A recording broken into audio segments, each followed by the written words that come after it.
Bonjour, dans cette vidéo, je vais vous faire découvrir une attaque par SMS plutôt bien faite et donc potentiellement dangereuse. Attention, cette vidéo a un but pédagogique. Ne reproduisez surtout pas ce que je fais dans cette vidéo. L'objectif est de vous montrer comment vous pouvez être piégé. Voyons à présent comment se présente cette menace. J'ai reçu récemment un SMS d'un opérateur téléphonique qui me propose un remboursement de 44,99 € lié aux pannes subies lors du dernier confinement. Pour cela, je dois remplir un formulaire de demande via mon espace personnel. J'ai déjà reçu des messages de cet opérateur précédemment. Donc on voit dans l'affichage ici qu'en 2019, j'ai reçu des messages d'Orange que j'avais sollicités. Donc c'est bien un numéro Orange. Et là, le 25 mai, j'ai reçu ce fameux SMS qui me propose un remboursement de 44,99 €. Ça m'intéresse, donc je clique sur le lien présent dans le message. J'arrive sur une page internet qui semble appartenir à l'opérateur. On y retrouve le logo, le favicon au niveau de l'onglet et tous les codes de la marque.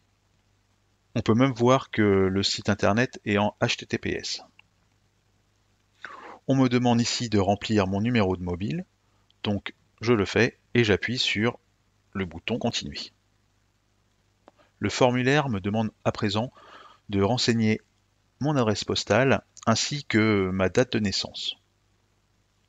Je remplis le formulaire et je clique sur Continuer. Dès la troisième page, le formulaire me demande de renseigner mes coordonnées bancaires pour un montant de 44,99 € qui sera certainement crédité sur ma carte bancaire. Je remplis ces informations et je clique sur Continuer. Ça y est, ma demande de remboursement est bien prise en compte, plus qu'à attendre le virement. Sauf qu'en moins de 5 minutes, je viens de donner toute ma vie à un cybercriminel, mon adresse personnelle, ma date de naissance et surtout mes coordonnées bancaires. Il n'a plus qu'à se servir. Voyons maintenant tous les indices qui auraient dû m'alerter. Si vous appréciez cette vidéo et que vous trouvez son contenu intéressant, encouragez-moi à réaliser de nouvelles vidéos en vous abonnant à ma chaîne YouTube et en cliquant sur le pouce bleu. Vous pouvez aussi me retrouver sur ma page Facebook pour des astuces et conseils quotidiens. Revenons au SMS du début. Celui-ci m'invite à cliquer sur le lien pour accéder à mon espace client. La règle numéro 1 qui s'applique pour les mails s'applique encore plus sur un SMS. Il ne faut jamais cliquer sur un lien. Contrairement aux mails, si je survole un lien dans un SMS, je n'ai pas d'indication sur le site qui va s'ouvrir. En plus, ici le lien est un lien raccourci. Le problème de ce type de lien, c'est que l'adresse du site est totalement occultée. Mon conseil, c'est qu'il est prudent de ne pas cliquer sur ce type de lien. Un autre réflexe à avoir, c'est de regarder la cohérence globale du message. Mais aussi, est-ce qu'il y a des fautes de grammaire ou des fautes d'orthographe? C'est des indices qui peuvent vous alerter sur le fait que ça soit une attaque informatique. Ici, dans ce message, il n'y a pas spécialement de problème, à part peut-être le point entre confinement et demande. Après avoir cliqué sur le lien, j'arrive sur le site compteorange.com. Bien que ce site soit en HTTPS, donc avec le petit cadenas, il ne peut pas être considéré obligatoirement comme fiable. Le HTTPS signifie simplement que les données échangées sur Internet entre ce site et les serveurs sont cryptées. Pour connaître la fiabilité d'un site, une astuce est d'ouvrir un moteur de recherche et taper le mot avis suivi de l'adresse du site attesté. Je copie l'adresse du site, je vais sur un moteur de recherche et je tape avis et je colle le nom du site. Et là, on voit qu'en première position, on a le site Signal Arnaque, donc qui spécifie que ce site est une arnaque. Je reviens à présent sur mon formulaire de demande de remboursement. Donc, je trouve que je dois lui fournir beaucoup d'informations personnelles.